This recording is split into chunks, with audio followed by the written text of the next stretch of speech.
Welcome to the थियो study hub. मेरा नाम है शिवानी असवाल। अब आज से स्टार्ट करें बेटा बीए प्रोग्राम वाले बच्चों का थर्ड सेमेस्टर में जो सब्जेक्ट लगा हुआ है आपका history of India 1200 to 1700 BC। ठीक है, दिल्ली सल्तनत की स्थापना जो कि आपकी है यूनिट 1 का पार्ट 1, वो स्टार्ट कर रहे हैं हम। सिलेबस देख लीजिए एक बार। आपका डिसिप्लिन में जो बच्चों का सब्जेक्ट लगा हुआ है हिस्ट्री का मेन, वो ये है जिसमें आपके टोटल 7 चैप्टर्स है, 7 यूनिट है आपकी। पहली यूनिट जो है बल्कि है थोड़ी, मतलब थोड़ी बड़ी है। ठीक है, काफ़ी सारे टॉपिक है क्योंकि ये पूरे 5 वंशों की बात करनी है हमें इसमें, दिल्ली सल्तनत की स्थापना की। तो इसलिए ये चैप्टर 44 पेज का तो चैप्टर है, ये इतना बड़ा चैप्टर है। तो उसके बाद ये कि हम इसको 3 से 4 पार्ट में कवर करेंगे। मेन जो चीज़ें वो सारी करवाऊंगी, और जो बड़ी टॉपिक्स हैं जो मतलब इंपॉर्टेंट आपके पेपर के हिसाब से, उनकी वीडियो बड़ी होंगी। बाकी के चैप्टर और इतने वो नहीं है, नॉर्मल चैप्टर है, छोटे छोटे 2-2 3-3 पार्ट में खत्म हो जाएंगे। ये ही बड़ा है क्योंकि ये देखो इंपॉर्टेंट भी है। दिल्ली सल्तनत की जो स्थापना वाला है ये इंपॉर्टेंट है पेपर के हिसाब से। ये पढ़ेंगे हम दिल्ली सल्तनत के, इसमें कौन कौन आया, कितने वंश आए, कैसे आए, कब कब आए, उनके टाइम पे कैसी व्यवस्था थी, क्या सिचुएशन थी, उन्होंने कैसे डील किया, किसकी मृत्यु कैसे हो गई, किसने कैसे आए, ये मतलब सारा पूरा दिल्ली की जो सल्तनत बनी उसको पढ़ने वाले हम। ठीक है, और दिल्ली जो आज हमारी दिल्ली है वो वाली उतनी नहीं, पूरा हाई लेवल वाली बड़ी, उस टाइम पे इतनी बड़ी थी दिल्ली। ये देखो, ये देखो, इतना बड़ा पार्ट ये दिल्ली सल्तनत का था। अभी तो ये है ना सिर्फ इतना सा पार्ट है दिल्ली का, ये भी बहुत बड़ा है, इतना सा पार्ट है दिल्ली का। ये देखो इतना पार्ट, बस ये डॉट बन रहा है ना, इतना पार्ट दिल्ली है आप भी के टाइम पे, बट उस टाइम पे ये पूरा पार्ट दिल्ली सल्तनत थी।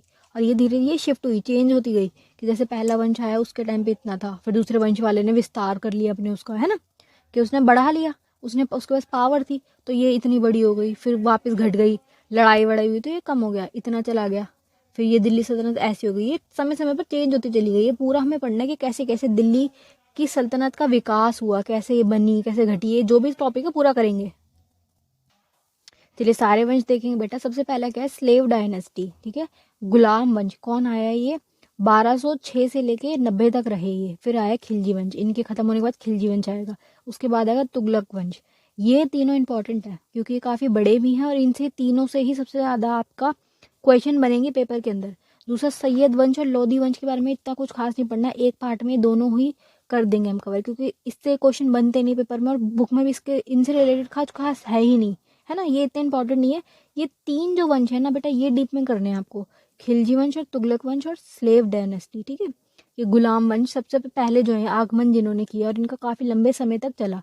टोटल क्या है, 320 वर्षों तक, 320 सालों तक इनका ये दिल्ली सल्तनत चली। थे कौन, ये अभी पूरा डीप में समझाती हूँ कि कहाँ से आए और ये कौन थे। ठीक है, ये देखो बेटा, सबसे पहले कौन कहाँ से शुरुआत हो रही है इसकी, मोहम्मद गोरी की से हो रही है। मोहम्मद गौरी कौन थे, अफगानिस्तान का शासक था। उसका क्या था मेन कि उसे ना अपने राज्य का विस्तार करना था। वो था कहाँ पे, तुर्क में। बट वो क्या चाह रहा था कि मैं और आगे बढ़ूँ, मेरा और राज्य बढ़ते जाए, तो वो आया है यहाँ पर। ठीक है, इनके आने से पहले, दिल्ली सल्तनत बनने से पहले यहाँ पे कौन थे, राजा थे, हिंदू राजा थे, उनसे इसकी लड़ाई हुई। मोहम्मद गोरी ने 5 बार आक्रमण किया है। ठीक है, वो भारत आया, 5 बार उसने आक्रमण किया, जिसमें से क्या हुआ, 2 बार तो वो हार गया और 3 बार वो जीता है। मोहम्मद गोरी ने 5 बार टोटल आक्रमण किया है, 2 बार हारा, 3 बार जीता। सबसे पहले उसने किस पे किया है आक्रमण, मुल्तान पर। ठीक है, सबसे पहले वो आया यहाँ पे, उसने आक्रमण करा जिसमें वो जीत गया। फिर उसने दोबारा आक्रमण करा, माउंट आबू पे राजस्थान है ना, वहां आया, इसने आक्रमण करा जहां ये हारा। ठीक है, फिर इसने दोबारा करा तराइन के पहले उसमें, तराइन वॉर जो है ना फर्स्ट उसमें किया, जिसमें पृथ्वीराज चौहान से इसकी लड़ाई हुई। वहां पे ये हारा, लेकिन पृथ्वीराज चौहान जो उन्होंने बस एक गलती कर दी कि इसको उस समय वह मारा नहीं, इसे जिंदा छोड़ दिया कि नहीं मारना सही नहीं है, सो जिंदा छोड़ दिया। दोबारा इसने वो करा, तराइन की जो दूसरी वॉर हुई, दोबारा आया, वहां पे ये जीत गया। ठीक है, 2 बार तो लगातार हारा था, फिर ये जीत गया। फिर इसने दोबारा चंदनवार में भी किया है, फिर ये जीत गया। टोटल 5 बार इसने आक्रमण किया है। 3 बार क्या हुआ है, ये जीता है, 2 बार हारा है। फिर क्या हुआ, ये यहाँ पे आके कब्जा करके, जीतने के बाद क्या किया इसने, कब्जा कर लिया। जब भी जो जीतता था वो एरिया पूरा कब्जा कर लेता। तो फिर इसने क्या किया, ये खुद तो चला गया, जो मोहम्मद गोरी था ये यहाँ पे आके लड़के कब्जा करके चला गया। इसने अपने गुलाम को यहाँ छोड़ दिया, इसीलिए ही ये कहलाया गुलाम वंश। जो सबसे पहले आया ना ये वाला, इनका नाम गुलाम वंश क्यों है? क्योंकि ये उसका मोहम्मद गौरी का गुलाम था। यहाँ से अब आपका स्टार्ट हो रहा है, ठीक है। चैप्टर जो आपका मेन है बेसिक वो यहाँ से स्टार्ट हो रहा है। वो वैसे एक स्टोरी थी जो इससे पीछे की, जो समझाना जरूरी था ताकि गुलाम वंश आपको समझ आ जाए कि इनका नाम गुलाम क्यों है। गुलाम वंश वाले ये इसलिए कहलाए क्योंकि ये मोहम्मद गौरी के वो थे गुलाम, है ना, स्लेव जैसे। उसने यहाँ छोड़ दिया कि तुम्हें मैं छोड़ के जा रहा हूँ, यहाँ पे तुम राज करो, शासन चलाओ, पूरा अपना वो करो। ऐसे करके पूरा भारत में इन्होंने पूरा इतना बड़ा पार्ट पे कब्जा कर लिया। पूरा ये 320 सालों तक इनका राज चला, उसके बाद खत्म हुए हैं ये, ठीक है। तो ये गुलाम वंश है। अब देखो बेटा, इसको याद करने की सबसे अच्छी ट्रिक क्या है, ये पूरा आपको एज इट इज़ याद करना है कि कौन कब आया, ये डेट्स भी, है ना। देखो अगर डेट ना भी हो तो कोई बात नहीं, बेसिक ये तो पूरा अच्छे से याद रखो। अगर एग्जाम में डेट ना भी लिखो तो क्या फ़र्क पड़ जाएगा, ये मेन याद होना चाहिए, है ना। टीचर डेट के ऊपर इतना कोई खास ध्यान देता भी नहीं है। इनको याद करने का स्टेप बाय स्टेप के कौन कब आया। पहले सबसे पहले क्या है, गुल, ठीक है। गुल खिले तो सो लो, ये एक इसको याद करने का ट्रिक है कि गुलाम वंश वाले, ठीक है। गुलाम वंश के बाद क्या है, खिलजी वंश, फिर तुगलक वंश, फिर सैयद वंश, फिर लास्ट में लोधी वंश। तो इसको एक बार याद करा दूँ, गुल खिले तो सो लो। इसको कैसे करना, गा पे यहाँ पे गुल, ठीक है। गुल से क्या बनना, गुलाम। खिले से क्या बनना, खिलजी। तो से क्या बन रहा है, तुगलक वंश। सो से सैयद वंश, लास्ट में लोधी वंश। इसको लिख लो ऐसे, ये इस ट्रिक के हिसाब से, और याद कर लो, ठीक है। एक एक करके हम करना स्टार्ट करेंगे। सबसे पहले हमारा है गुलाम वंश। गुलाम किनके हैं, ये मोहम्मद गौरी के। मोहम्मद गौरी आया भारत, उसने कब्जा किया, 5 बार लड़ाई करी, 3 बार वो जीता, 2 बार वो हारा था, ठीक है। अंत में वो जीत गया था, लास्ट वाली जो उसने 5वीं लड़ाई करी वो जीता। फिर उसने कब्जा करके खुद तो चला गया, लड़ाई जितवा के इसको छोड़ गया। गुलाम वंश का सबसे पहला ये है, इसका नाम क्या है, कुतुबुद्दीन ऐबक, ठीक है। 15 से यहाँ से स्टार्ट हो रहा है, 1115 से 1210 तक इसका राज रहा, ठीक है। इसने ये चला है। अभी जो कुतुबुद्दीन ऐबक है, इसका नाम कुतुबुद्दीन क्यों है, क्योंकि ये जो कुतुब मीनार है इसी के द्वारा स्थापित करा है, इसने स्टार्ट करी है, ठीक है। जो उसकी स्थापना है, बिल्कुल जो उसका बेसिक सबसे नीचे वाला पार्ट है, उसकी स्थापना इसने की, इसलिए इसका खुद का नाम कुतुबुद्दीन था। इसने कुतुब मीनार की वो कर दी, इसको ऐसे याद कर लो, ठीक है। इसका नाम भी लिख लो। अब इसने क्या किया, सबसे पहले दिल्ली सल्तनत के पहले वंश गुलाम वंश की स्थापना 1206 में ईस्वी में कुतुबुद्दीन ऐबक ने की थी। इसने स्टार्ट कर दिया। ये कौन था, गुलाम। वो गया, इसको छोड़ दिया कि तू अब यहाँ पे शासन कर। गुलाम वंश को मामलुक वंश के नाम से भी जाना जाता है। मामलुक एक अरबी भाषा में शब्द है जिसका अर्थ होता है स्वतंत्र माता पिता से उत्पन्न दास। क्या बोल रहे, दास मतलब स्लेव। स्लेव्स को इस वाली भाषा में ये कहा जाता है। ये बेसिक हो गया। थे ये वो स्लेव्स सारे, उनको जो छोड़ के गया। कुतुबुद्दीन ऐबक शासक बनने के बावजूद भी स्वयं को मोहम्मद गौरी के का गुलाम ही मानता था, ठीक है। इसने क्या किया बेटा, ये मोहम्मद गौरी के प्रति इतना मतलब वफादार था, उसके प्रति इतना आज्ञाकारी कह लो, कि इसने अपने आप को हमेशा गुलाम ही कहा। इसके पास पूरा शासन आ गया, खुद को चाहता तो शासक, राजा, राजकुमार कुछ भी बोल सकता था, है ना। पर इसने ऐसे बोला नहीं, अपने आप को गुलाम ही रखा, अपना नाम गुलाम वंश से ही चलाया, ठीक है। वह एक इल्बरी जाति का तुर्क था, ठीक है। कौन थे, तुर्की थे, तुर्क से आए हुए थे ये। इन्होंने यहाँ पे आके कब्जा किया, फिर यहाँ बस गए, फिर ये 320 साल तक। कुतुबुद्दीन ऐबक ने लाहौर में अपनी राजधानी स्थापित की। देखो बात क्या चल रही है, दिल्ली सल्तनत, दिल्ली सल्तनत, लेकिन इसने राजधानी कहाँ स्थापित की, लाहौर में, ठीक है। जो इसके बाद नेक्स्ट आएगा ना, वो करेगा दिल्ली को वापस। वो पहले जो दिल्ली में स्थापना करी ना जिसने, वो नेक्स्ट वाला बंदा आएगा, उसके बारे में पढ़ेंगे। इसने कहाँ करी, लाहौर में। इसको बस ये याद रखो, जो इनका पहला शासक आया गुलाम वंश वालों का, इसने अपनी राजधानी कैपिटल कहाँ रखी, लाहौर में। लिख लो बेटा इसे, ठीक है। ऐसा करने का मुख्य उद्देश्य मोहम्मद गौरी के अन्य 2 गुलाम यलदोज और कुबाचा की ओर से उत्पन्न की जाने वाली चुनौतियां थी। किसी रीज़न से, इस रीज़न से इसने वहाँ पे रखी लाहौर से, कि जो उसके बाकी के 2 गुलाम थे उनकी तरफ से जो कॉन्फ्लिक्ट चल रहा है, चुनौतियाँ चल रही है, उसको चैलेंज करने के लिए उसने लाहौर में रखी, ठीक है। ये इसका रीज़न था। बेसिक इसको इतना ही पढ़ना है। नेक्स्ट देखेंगे, ये है कुतुबुद्दीन ऐबक। लग तो सुंदर है वैसे ये, बट खूंखार लग रहा है काफ़ी। कुतुबुद्दीन ऐबक ने एक सूफी संत कुतुबुद्दीन बखियाता काकी की याद में दिल्ली में कुतुब मीनार का निर्माण किया, ठीक है। स्टार्ट इसने किया, ऐसा नहीं है कि इसने पूरा का पूरा जो कुतुब मीनार होता है वो पूरा इसने बनवाया। इसने बेसिकली जो फर्स्ट ली वाले ये मंजिल है ना, जो ये वाला है, ये इसने बनवा दिया फर्स्ट, इतना इसने बनवाया।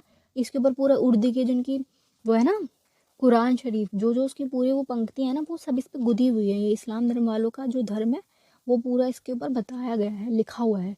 तो ये स्टार्ट इसने कर दिया। उसके बाद ये जो आगे के 2 खंबे वगैरह हैं, गेट वगैरह हैं, ये इसने बनवाया। बाकी आगे का कंटिन्यू किया बाकी लोगों ने, ठीक है। तो इन्होंने क्या किया, स्थापना किया, निर्माण किया है, ठीक है। उसे दिल्ली में एक मंदिर को तोड़कर कुव्वत उल इस्लाम मस्जिद का निर्माण किया, ठीक है। क्या किया, मंदिर तोड़ा, हिंदुओं का मंदिर तोड़ा और वहां पर मस्जिद का इसने निर्माण किया है, ठीक है। नेक्स्ट देखेंगे, इसके अलावा वर्तमान राजस्थान के अजमेर में कुतुबुद्दीन ऐबक ने एक संस्कृत विद्यालय को तोड़कर, स्कूल भी तोड़ दिए, मंदिर भी तोड़े हैं इसने, ठीक है। 2.5 दिन का झोपड़ा नामक मस्जिद का निर्माण किया।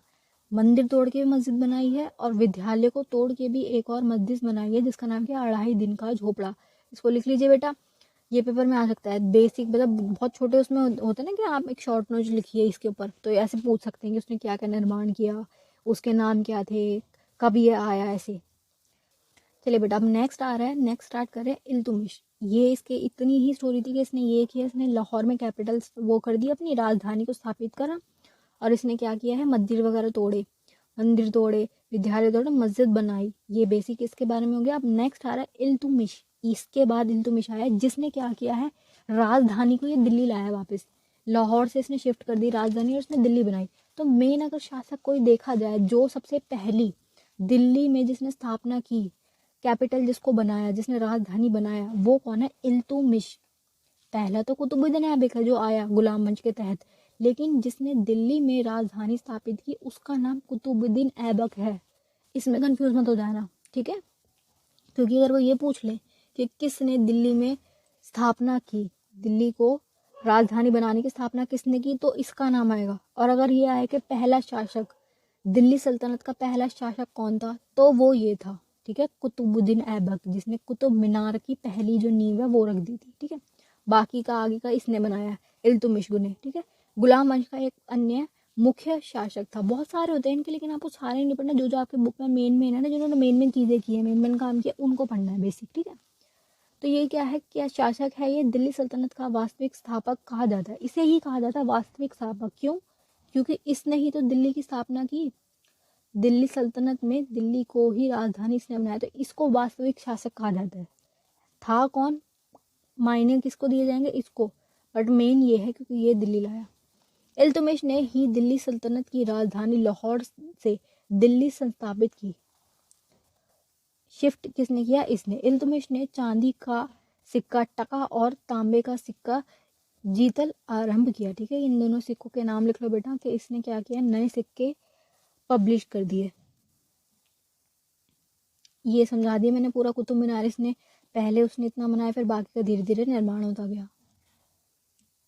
ये है इल्तुमिश, ठीक है। अब इससे इल्तुमिश से जो इंपॉर्टेंट क्वेश्चन बनेगा उसको हम डीपली करेंगे, ठीक है। पहले वाला इतना कुछ खास नहीं था, बस बेसिक उनके बारे में जान लो कि किसने क्या किया। अब इंपॉर्टेंट क्वेश्चन आएगा, ठीक है। इल्तुमिश की प्रमुख उपलब्धि थी इक्का व्यवस्था, जो कि आपके पेपर के हिसाब से बेटा इंपॉर्टेंट है, ठीक है। शुरुआत में 40 दास का गठन इक्का व्यवस्था के अंतर्गत इल्तुमिश ने साम्राज्य को विभिन्न इक्ताओं में विभाजित किया। ये इक्ता का एक प्रकार के प्रशासनिक और राजस्व इकाई होता करती थी और इसके मुखिया को मुक्ति या वाली कहा जाता था। अब देखो समझाती हूँ इसको, ये क्या है, इक्का व्यवस्था क्या है, जिसमें क्या किया जा रहा है, ये स्टार्ट करेंगे। इल्तुमिश की इक्का व्यवस्था इंपॉर्टेंट है ये, ठीक है। इसको मार्क कर लो, पेपर में आने की पूरी पूरी संभावना है इसको। इसमें क्या है, इक्का प्रणाली वह प्रणाली है जिसमें सुल्तानों ने अपने प्रशासनिक अधिकारियों को, जो एडमिनिस्ट्रेशन ऑफिसर वाले होते हैं, सारे जितने भी अधिकारी होते हैं, ऑफिसर्स होते हैं हमारे सारे, वो या सैनिक, जितने भी सैनिक हो गए, को वेतन के रूप में भूमि को देने का प्रथा चालू कर दी। वेतन में मतलब ये कि सैलरी नहीं मिलेगी आपको, आपको एक भूमि का टुकड़ा दे दिया जाएगा कि ये भूमि पूरी पूरी आपकी, इस भूमि में आने वाले, इसके अंदर का जितने लोग आएंगे वो सब आपके, खेती वेती सब कुछ आपका टोटल। बस आपको क्या करना है, इससे जितना भी आपको प्रॉफिट होगा ना, जितने लोग रह रहे हैं, जितना भी आपका टैक्स आ रहा है, उस टैक्स में से कुछ पार्ट, कुछ हिस्सा, मान लो 100 रुपये में से 40 रुपये आप हमें दे दो टैक्स में, राज व्यवस्था के जो आपका राजकोष है उसमें 40% दे दो, बाकी का 60 है आपका। ऐसे था इनका सिस्टम ये, कि सिर्फ सैनिकों को, अधिकारियों को बड़े बड़े एरियाज बांट दिए जाएंगे। जैसे क्या कहा जा रहा था, इक्का व्यवस्था, इक्का प्रणाली, कि आपको हिस्सा दे दिया, आप इस पर रूल कर लो, जो भी आपको जैसी व्यवस्था चलानी है आपको अपनी मर्जी से चलानी है, कोई इंटरफेरेंस नहीं होगा, बस क्या आपको टैक्स देना पड़ेगा, जो आप कमा रहे हो उसका कुछ परसेंटेज आपको हमें देना पड़ेगा। राजा अपने अधिकारियों को वेतन के बदले भूमि दिया जाता था, वह भूमि क्या कहलाती थी, इक्का व्यवस्था। ठीक है, एक बार इसको दोबारा करवाती हूँ, ध्यान से पढ़ना। ठीक है, इल्तुतमिश के अधीन इक्का प्रणाली 1210 से 1236। देखो बेटा, अगर डेट ना भी याद हो तो कोई बात नहीं, बाकी का पूरा करो, पूरा टॉपिक समझ आना चाहिए, कॉन्सेप्ट समझ आना चाहिए, ताकि आप पेपर में लिख सको।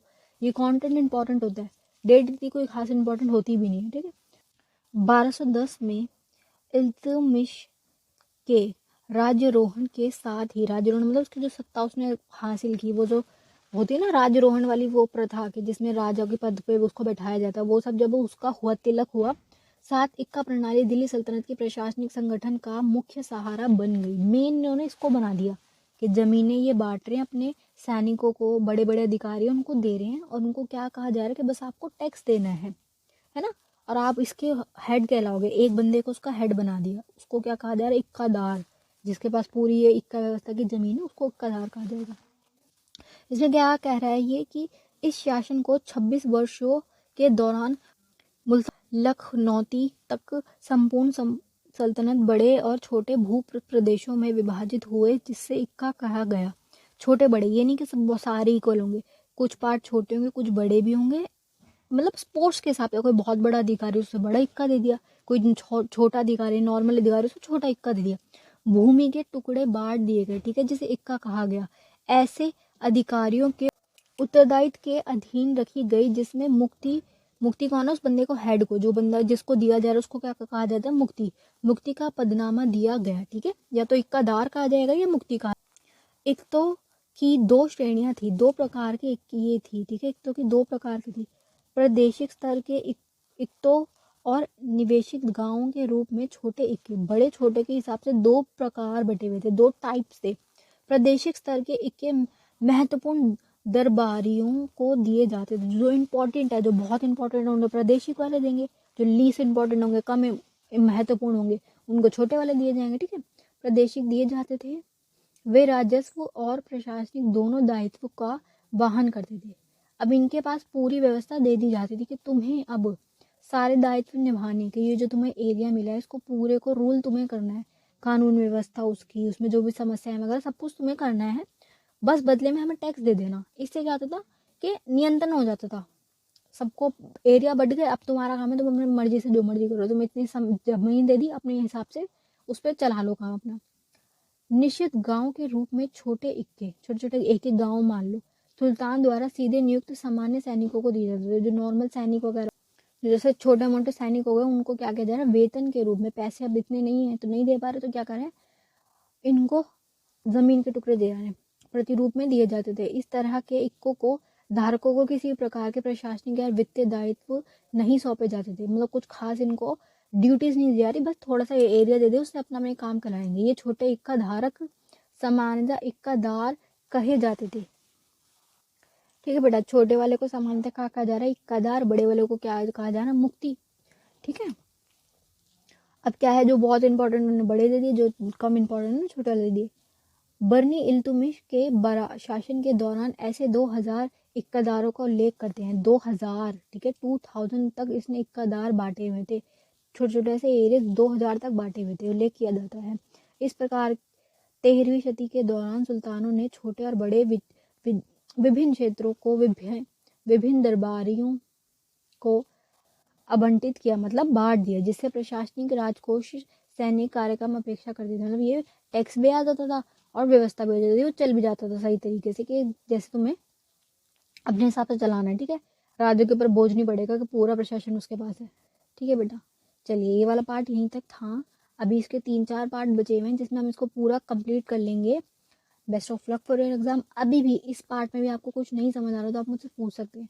पूरी की पूरी प्लेलिस्ट का लिंक आपको नीचे डिस्क्रिप्शन बॉक्स में मिल जाएगा, सारे चैप्टर्स का